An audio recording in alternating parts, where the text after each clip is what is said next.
Krishna Hare Krishna Krishna Krishna Hare Hare Hare Rama Rama Rama Hare Hare Krishna Krishna Krishna Hare Hare Rama Rama Rama Hare Krishna Krishna Hare Hare.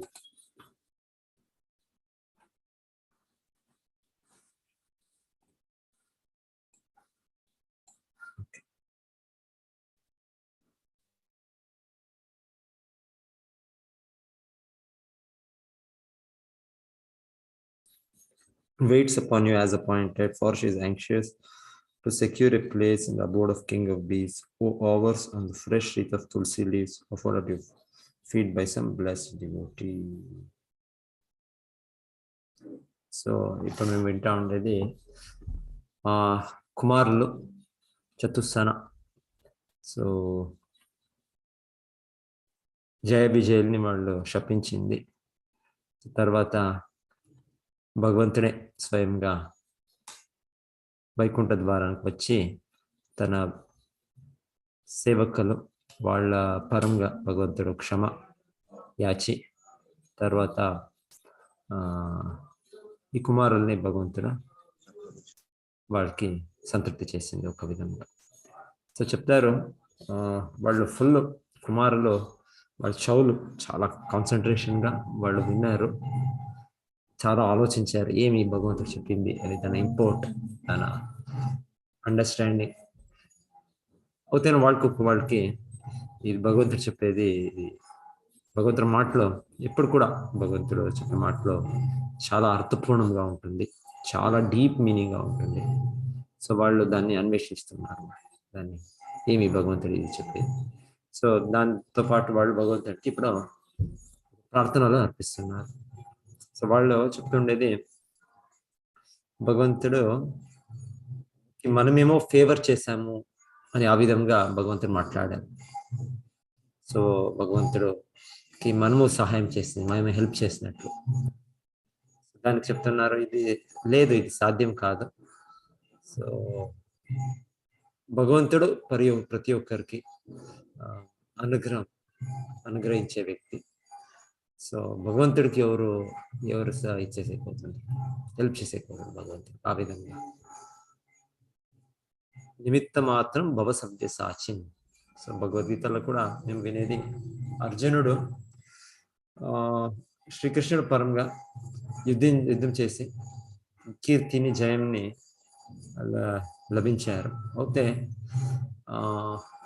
భగవంతుడు ఆ కీర్తిని అర్జునుడికి ఇచ్చారు.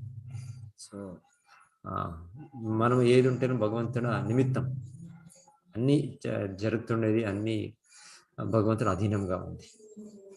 So భగవంతుడికి మనమేమి చేసే కాదు.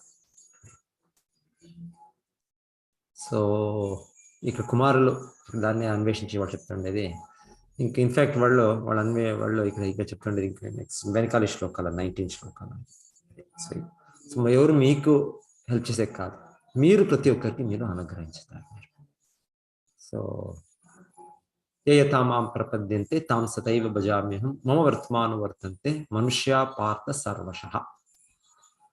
సో ప్రతి ఒక్కరికి భగవంతుడే వాళ్ళ కర్మఫలం కావచ్చు, వాళ్ళ జ్ఞానులు, యోగులు, భక్తులు ఏ విధంగా ఉంటేనో వాళ్ళ ఫలాన్ని భగవంతుడే వాళ్ళకి ఇచ్చేది.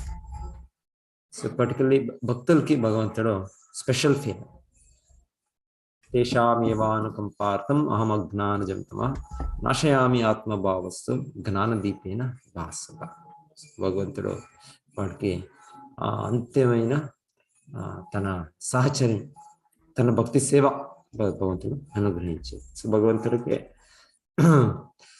భగవంతుడికి మనమేమి చేసేది ఏమి కాదు. భగవంతుడు నిత్యో నిత్యానాం చేతనానాం ఏకోయో బహునాం విరాతి కామం. సో భగవంతుడు మనని పాలించుతుండేది, పోషించుతుండేది. సో భగవంతుడికి మన నుండి భగవంతుడు ఆత్మారాముడు స్వసంతృప్తిలో ఉన్నాడు భగవంతుడు. సో మనము వాళ్ళకి అంటే భగవంతుడు చెప్పింది కుమారులకి, సో మీరు ఇక్కడ వచ్చి మనం ధన్యం చేశారో మా ఒక స్థలాన్ని, నా ఒక దీన్ని, ఆ విధంగా భగవంతుడు చెప్పేది వాళ్ళ మాటలు. సో వాళ్ళు దానికి చెప్తున్నారు, లేదు ఇది సాధ్యం కాదు ఇది. సో ప్రతి ఒక్కరూ మీ పైన డిపెండ్ అయ్యారు, మీరు ఎవరిపైన డిపెండ్ కాలేదు. స్వరాట్. సో భగవంతుడు సంపూర్ణ స్వతంత్రుడు, మనం స్వతంత్రులు కాదు, మనం భగవంతుడి పైన మనం డిపెండ్ అయినాం. సో మన అది న్యాచురల్, అది సహజ స్థాయి. సో ఇప్పుడు లక్ష్మీదేవి ఇది శ్లోకాలు చెప్తుండేది.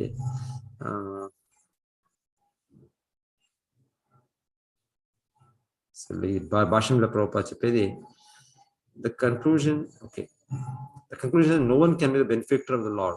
Everyone is actually the servant of the Lord.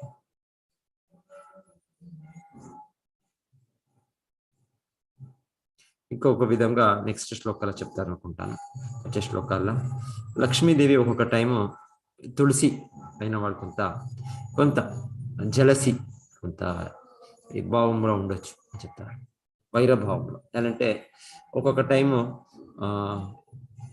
Lakshmidevi తన భక్తులకి వాళ్ళకి పూరించడానికి వాళ్ళ కోరికల్ని, వాళ్ళు భగవంతుడు దీన్ని విడిచి రావాలనేమో అని చెప్తారు. అయితే తులసి ఎల్లప్పుడూ భగవంతుడి పాదపద్మంలోనే ఉంటారు. సో దానికోసం వాళ్ళు సతతంగా భగవంతుడి సేవ చేసే దీన్ని చూసి వాళ్ళు లక్ష్మీదేవి కొంత ఇదవుతుంది అని చెప్తారు. అది 20వ శ్లోక. 21. O Lord, you are exceedingly attached to the activities of your pure devotees, yet you are never attached to the goddesses of fortune who constantly engage in your transcendental loving service. How can you be purified, therefore, by the dust of the path traversed by Brahmanas? And how can you be glorified or made fortunate by the marks of Shivas on your chest?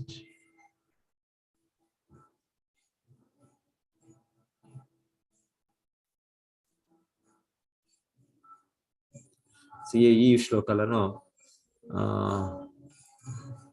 భగవంతుడు ఎవరిపైన డిపెండ్లే. భగవంతుడు తన షడైశ్వర్య పూర్ణుడు. భగవంతుడు ఇక్కడ శ్లోక కొన్ని వెనకాలి వినిందను, తన ఈ ఒక స్థాయి బ్రాహ్మణ వైశ్యుల కరుణతో అని వాళ్ళు చెప్తున్నారు. అంటే దాని మీనింగ్ ఏమంటే, మెయిన్ ఏమంటే భగవంతుడు మనకి తెలిపిస్తుండేది తన భక్తులని మనం గౌరవించాలి ఆ విధంగా అని ఇక్కడ ప్రభుపాద చెప్తున్నారు. The Lord's statement that his opulence is due to the benediction of the Brahmanas and Vaishnavas is only to teach others that they should offer respect to the Brahmanas and Vaishnavas, the devotees of the Lord.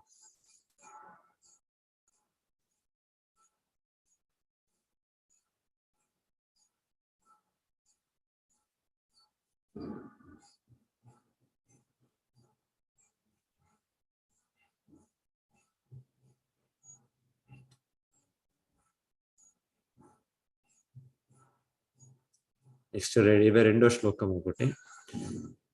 ధర్మస్య తే భగవత స్త్రియుగా త్రిభిః స్వై పద్భిశ్చరాచరమిదం ద్విజ దేవతార్థం నూనం మృతం తదభిఘాతి రజస్తమశ్చ సత్వేన నో వరదయా తనువా నిరస్య. O Lord, you are the personification of all religion. Therefore, you manifest yourself in 3 millenniums, and thus you protect this universe, which consists of animate and inanimate beings. By your grace, which is of pure goodness and is the bestower of all blessings, kindly drive away the elements of Rajas and Tamas for the sake of the demigods and the twice born. So దీంట్లో పెద్ద భాష్యం శ్రీ ప్రభుపాదలో త్రియుగ అనే పదాన్ని different meanings ఇస్తున్నారు. So త్రియుగ అనేది విష్ణు సహస్రనామంలో వస్తుంది, భగవంతుడు ఒక పేరు. భగవంతుడు 3 యుగాల్లో అవతరిస్తారు అని. యాక్చువల్లీ 4 యుగాలు ఉన్నాయి. అయితే భగవంతుడు మనకు త్రియుగ అని చెప్పే ద్వారా సత్య త్రేత ద్వాపరంలో భగవంతుడు వచ్చేటప్పుడు తన దీన్ని ప్రదర్శించి తన కార్యకలాపాలని అంత పెద్దగా వాళ్ళు వ్యక్తం చేస్తారు. తన పూర్ణ పురుషోత్తముడు, పరమ పురుషుడు, ఈ విధంగా తన అథారిటీ దాన్ని భగవంతుడు ఎన్ఫోర్స్ చేసేసి చూస్తాం. అదే కలియుగంలో భగవంతుడు ఆ విధంగా చేయడు భగవంతుడు. సో దాన్ని కూడా ఎక్స్ప్లెనేషన్ భాగవతంలో ఉంది. చన్నా కలౌ అభవత్ అతసత్ త్రియుగ అని ప్రహ్లాద్ మహారాజు చెప్పే మాట. భగవంతుడా నువ్వు కలియుగంలో అవతరిస్తేనో చెన్న అంటే నువ్వు అంత పెద్దగా నువ్వు దాన్ని చెప్పుకోవు, నువ్వు అది ఒక కవర్డ్ ఇన్కార్నేషన్, దాచుకున్నట్లు ఒక విధంగా భగవంతుడు. సో దానికోసం నువ్వు త్రియుగ కలియుగంలో కూడా అవతరిస్తావు. అయితే నువ్వు అంత ప్రదర్శించి నువ్వు అంత నీ అథారిటీ పవర్ని నువ్వు చూపవు. నువ్వు శ్రీ చైతన్య మహాప్రభుగా శ్రీకృష్ణుడు అవతరించేది, అయితే భక్తులుగా భగవంతుడు అవతరించి మన ముందు భక్తులు కావాలని చూపేది. సో భగవంతుడు జగాయి మదాయికి ఒక దీంట్లో భగవంతుడు చూపారు. జగాయి మదాయి నిత్యానంద ప్రభు పైన ఇచ్చేసినప్పుడు చైతన్య మహాప్రభు దీన్ని వధిస్తాను అని సుదర్శన చక్రాన్ని పిలిపారు వాళ్ళు. అయితే త్వరనే నిత్యానంద ప్రభు వాళ్ళ కోరిక లేదు, మీరు ఈ అవతారంలో మీరు ఈ విధంగా చిన్న అవతారం చైతన్య మహాప్రభు మీరు అవతరించేది, మీరు చూపు రాదు ఈ విధంగా, మీరు ఒక శక్తి మీ ఒక ఇది దీన్ని, సో మీరు వాళ్ళని మన్నించాలి. సో అప్పుడు చైతన్య మహాప్రభు అంతే, అదొక ఇన్స్టెన్స్ లా భగవంతుడు ఆ విధంగా కోపం భగవంతుడు చూపి ఇచ్చేసింది. లేకుంటే చైతన్య మహాప్రభు భగవంతుడు ఏది ఒక అస్సంని ఇచ్చేసి ఎన్నో దీన్ని చూపారు. రామానంద రాయ్కి రాధాకృష్ణ రూపం చూపారు, సర్వం భట్టాచార్యకి చూపారు. తర్వాత మెనీ ఇన్స్టెన్సెస్, 1-2 కాదు, చైతన్య చరితామృతాల మహాప్రకాశ అని 36 hours కంటిన్యూస్ గా చైతన్య మహాప్రభు ఒక మహావిష్ణు రూపం చూపి అంత భక్తుల్ని వాళ్ళు అనుగ్రహించింది, వాళ్ళకి బ్లెస్ చేసింది. సో ఇదంతా లీలలు ఉన్నాయి. సో చైతన్య మహాప్రభు అయితే సామాన్య జనుల ఎదుట శ్రీ చైతన్య మహాప్రభు వాళ్ళు నేను ఇది ఒక అపరాధం, ఇది ఎవరైనా ఒక సాధారణ వ్యక్తిని శ్రీకృష్ణుడు నారాయణ అని చెప్పేది అని ఆ విధంగానే వాళ్ళు పబ్లిక్ గా వాళ్ళు చూపారు. తన అంతర్య భక్తులకి తెలుసు శ్రీ చైతన్య మహాప్రభు ఎవరు అని, సాక్షాత్ శ్రీకృష్ణుడే, శ్రీకృష్ణ చైతన్య రాధాకృష్ణ నాహే అన్య. సో చిన్న అవతారం అని ఇది దీని ఎక్స్ప్లెనేషన్ భాగవతంలో ప్రహ్లాద్ మహారాజు కూడా ఇచ్చారు. సో దానికోసం భగవంతుడు త్రియుగ అంటే భగవంతుడు 3 యుగాలనే వచ్చి నా కలియుగంలో రాడు అని కాదు, భగవంతుడు కలియుగంగా అవతరిస్తాడు. కృష్ణవర్ణం త్విషా కృష్ణం సాంగోపాంగా పార్షదం యజ్ఞై సంకీర్తన ప్రాయ యజంతి సుమేధ సహా. సో కలియుగంలో భగవంతుడు శ్రీ చైతన్య మహాప్రభు అవతరించినప్పుడు ఈ సంకీర్తన యజ్ఞాన్ని ఆరంభించి, సో దీన్ని బుద్ధిమంత మనుషులు వాళ్ళు రికగ్నైజ్ చేస్తారు. కలౌ సంకీర్తన ఆరంభే భవిష్యామి శచీసుత అని కృష్ణుడు ఒక పురాణంలో, ఆది పురాణం 50 పురాణంలో అర్జునుడికి చెప్పేది, కలియుగంలో నేను శచీ గర్భమున నేను అవతరిస్తాను. కలో సంకీర్తన ఆరంభే, సంకీర్తన ఈ యజ్ఞాన్ని ఆరంభిస్తాను నేను. సో ఇవంతా ఉన్నాయి. ఇది ఉంటేనో ఇది అంత గొప్పగా భగవంతుడు చూపలేకుండా కారణంన చిన్న అవతార త్రియుగ అని కలియుగంలో భగవంతుడు లేదు అన్నట్లు ఇది త్రియుగ అని చెప్పి. సో ఆ త్రియుగాకి ఇంకా చాలా మీనింగ్స్ లో ప్రపాదిస్తున్నారు. శ్రీధర స్వామి అని ఆచార్యులు చెప్తారు. శ్రీధర స్వామి ఈ భాగవతమ మొదట వాళ్ళు కామెంటేటర్ ఫస్ట్ గా వేదవ్యాసులే రచించారు. తర్వాత దాని ఎక్స్ప్లెనేషన్స్ ఎక్కువ ఇచ్చింది. ఇప్పుడు చెప్పాలి అంటే శ్రీధర స్వామి గొప్ప ఆచార్యులు వాళ్ళు. సో వాళ్ళు త్రియుగానికి ఇంకా చాలా మీనింగ్స్ ఇస్తున్నారు. ఇంకొక మీనింగ్ అంటే వాళ్ళు చెప్పేది ఈ షడ్ ఐశ్వర్యాలు ఏమున్నాయి దాన్ని రెండుగా ఒక్కొక్కటి యుగ అంటే డబల్ కపల్, త్రియుగ 3 times 2 6. సో దాన్ని ఈ భగవంతుడు షడైశ్వర్యం సౌందర్యం ఐశ్వర్యస్య సమగ్రస్య వీర్య యశ శ్రియ జ్ఞాన వైరాగ్య ఏది గొప్ప వైభవాలు విభూతులు భగవంతుడు ఉంది, అది 3 times 2 6 దాన్ని కూడా ఇది అన్వయిస్తుంది. ఇది కూడా ఇది చెప్తుంది అని త్రియుగ మీనింగ్ ఎక్స్ప్లెనేషన్. ఇంకొక ఎక్స్ప్లెనేషన్ త్రియుగ అంటే 3 యుగాల్లో ఈ ధర్మరక్షణ జరుగుతుంది by 3 kinds of spiritual culture. ఒకటి శుచిత్వం నుండి, ఒకటి తపస్సు నుండి, ఒకటి దయ. సో ధర్మం అనేది 4 కాళ్ళపై నిలుచుకో ఉంటుంది. శౌచం, ట్రూత్ఫుల్నెస్, క్లీన్లీనెస్, ఆస్టెరిటీ, మర్సీ. దయ, శౌచం, సత్యం, ఆమెట్గా తపస్య. ఈ 4. ఈ 3 యుగాల్లో అంత జనంలో సత్యయుగ, త్రేతాయుగ, ద్వాపర యుగంలో దీన్ని పాలిస్తుంటారు ఎక్కువగా. సత్యయుగంలో సంపూర్ణ 4 కూడా పాలిస్తారు. త్రేతాయుగంలో తగ్గుతా వస్తుంది. సో దానికోసం మీకు చెప్తున్నారు భగవంతుడు దాని నుండి ఈ ధర్మంని రక్షిస్తున్నారు అని. యావది తన భక్తులు వీళ్ళు దీన్ని అభ్యసించినప్పుడు, తపస్య అనుభవాలు అభ్యసించినప్పుడు, ఆ సత్యం అభ్యసించినప్పుడు, దయ అభ్యసించినప్పుడు ఇది ఈ 4 రక్షణలో ఉంటుంది. భగవంతుడు దాన్ని మార్గం చూపుతారు, దాన్ని రక్షిస్తారు. కలియుగంలో ఆ తపస్య శక్తి కూడా మంది చాలా తగ్గిపోయింది, చాలా శుచిత్వం తప్పిపోయింది మాకు. సో ఏ విధంగా ఇది అవుతుంది అంటే ఈ 4 నియమాలు, 4 రెగ్యులేట్ ప్రిన్సిపల్స్ దీని నుండి బ్రేక్ అవుతుంది. దానికోసం దాన్ని ఫాలో చేయాలి. ఫాలో చేసినప్పుడు ఈ మనకు ఈ తపస్య చేసేకి అవుతుంది, మనకు శుచిత్వం ఆంతర్యంగా బాహ్యంగా చూసేకి అవుతుంది, మనకు ఆస్టెరిటీ, మర్సీ, దయ. మొదటి దయ మనకే చూపాలి, మనం వేరే ఇంకొకరు చూపే ముందు మనకే చూడాలి. జన్మ సార్థకరి కరో పర ఉపకారం. సో మనం మనపైనే దయ చూపేది అంటే మనమే భక్తులు కావాలి ఫస్ట్గా, తర్వాత మనం ఇంకొకరికి మనం చేయవచ్చు మనం దయ. సో ఈ 4 ప్రిన్సిపల్స్ అనైతిక సంబంధం, దీని నుండి ముఖ్యంగా శుచిత్వం వెళ్ళిపోతుంది. తర్వాత మాంసం, మీట్ దాని నుండి దయ వెళ్ళిపోతుంది. ఆమె ఇంటాక్సికేషన్, దీని ద్వారా మద్యము, దీని నుండి ఆస్టెరిటీ, తపస్సు చేసే శక్తి లేకపోతుంది. గ్యాంబ్లింగ్ దాని ద్వారా సత్యం అనేది పోతుంది.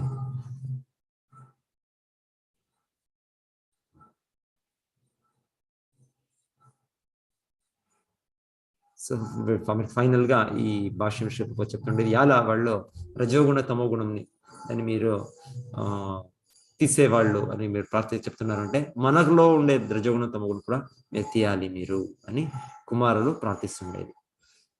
అంటే వాళ్ళు చెప్తున్నారు, ఇప్పుడు మేము శపించింది వాళ్ళకి దండం విధించింది, అది మన ఒక రజోగుణ తమో గుణ ద్వారా మనం చేసిన కార్యం. రజోగుణంలో ప్రభావంతో మనము వాళ్ళని తప్పు అవగాహన చేసుకొని ఈ జయ విజయులకి వాళ్ళకి మనం శాపం ఇచ్చాము మనం. సో ఇది దానికోసం మన ఈ రజోగుణ తమో కూడా మీరు దయచేసి మీరు దీన్ని తీయాలి మీరు అని చెప్తున్నారు.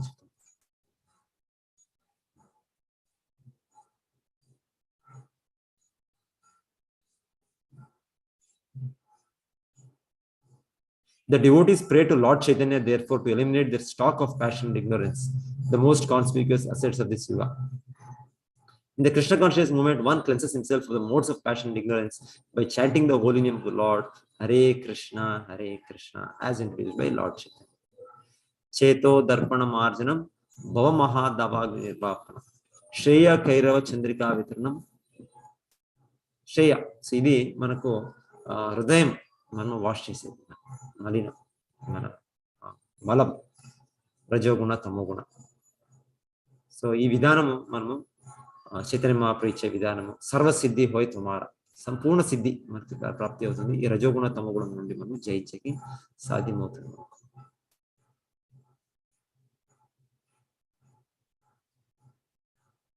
యాక్చువల్లీ మన మిస్అండర్స్టాండింగ్, మన మిస్పర్సెప్షన్ అన్ని కూడా ఎక్కువగా రజోగుణ తమోగుణం నుండి వచ్చేది ఇది. సో కలియుగంలో మన బేస్ లైన్ మనకు రజోగుణ తమోగుణమే అని చెప్పాలి. అయితే మనం ఈ కృష్ణ కాన్షియస్ విధానం, కృష్ణ చైతన్య విధానం దీన్ని అభ్యసించినట్లు అట్లీస్ట్ ఒక బ్యాలెన్స్, శిలా ప్రభుపాద చెప్పేది at least balance should be in సత్వగుణం. బ్యాలెన్స్ మనం ఎక్కువగా ఉండొచ్చు, మనం డిస్టర్బెన్స్ ఉండొచ్చు, అయితే మనం బ్యాలెన్స్ అంటే ఎంతో మనం చిన్న చిన్న తప్పులు అవుతానో again will be able to correct చేసి సత్వగుణంలో ఉండొచ్చు. సత్వగుణం అనేది అది సంపూర్ణ మనస్ ఇంద్రియాలు అంతా నిగ్రహించినప్పుడే అది సాధ్యమయ్యే ఒక స్థాయి సత్వగుణం. మనకి ఇప్పుడు ప్రతిరోజు మనం చాంటింగ్ డోస్ మెడిసిన్ తీసుకున్నప్పుడు మనం ఉండొచ్చు, ఇంకా మనకు సంపూర్ణ రోగము క్యూర్ కాలే, అయితే ఆ రోజు ఆ డాక్టర్ ఇచ్చిన డోస్ మేము తీసుకుంటే మనకు ఆ రోజుకి ఫీవర్ తగ్గింది, ఆ రోజుకి మన వేరే లక్షణాలు, వేరే కాఫ్ అంత తగ్గింది. సో ఇంకా నెక్స్ట్ రోజుకి తక్కువ అవుతుంది, మరలా మనకు ఫీవర్ వస్తుందో, మరలా మనకు కాఫ్ వస్తుందో, అప్పుడు సెకండ్ డోస్ తీసుకుంటాం, అప్పుడు తిరగా తగ్గుతుంది. సో ఈ విధంగా మన హరే కృష్ణ మంత్రం జపి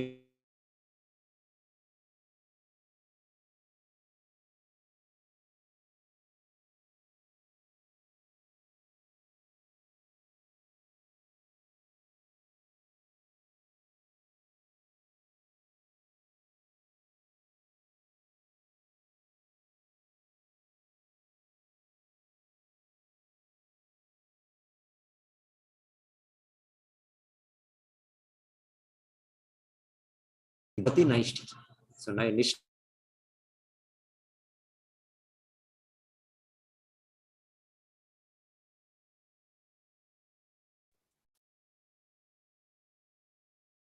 తదా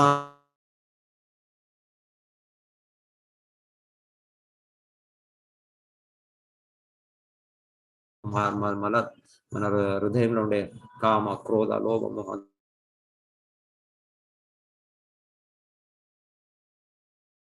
డివోషనల్ సర్వీస్ లా మనం డిస్టర్బెన్స్ కావు, ఇది ఫిక్స్డ్ అప్ డివోషనల్ సర్వీస్. లేకుంటే డివోషనల్ సర్వీస్ మన పైన కింద కింద పైన వెళ్తా ఉంటుంది.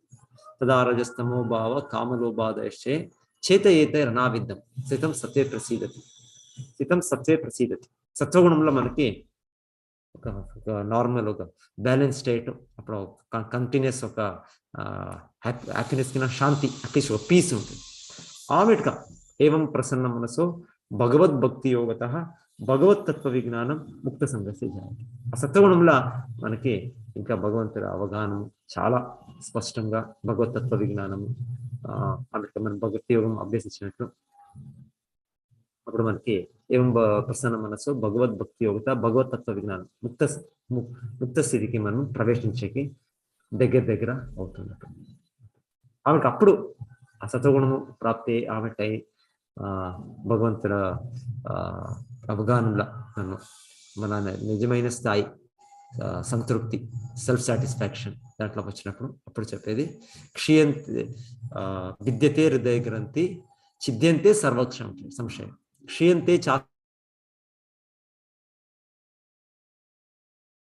వెనకాలి ఇంత అనంత ఇంత జన్మాలది ఉంది అంతా కూడా నాశనం అవుతుంది, సంపూర్ణంగా నాశనం అవుతుంది. హృదయ గ్రంథి కట్ అవుతుంది. విద్యతే హృదయ గ్రంథి క్షీయంతే చాస్య కర్మాణి ఛిద్యంతే సర్వ సంశయం. మన ఎంతో సంశయాలు, మన డౌట్స్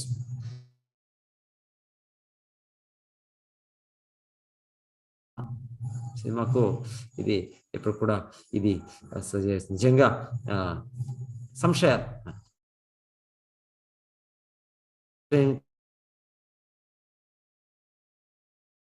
అండి, నాకు రక్షణ జరుగుతుంది, ఇది అవుతుందా, ఎస్ ఎస్ మనం ఆ స్టేజ్కి వచ్చినప్పుడు మనం దాన్ని ఎస్ దాని రియలైజేషన్ అనుభూతి మనకి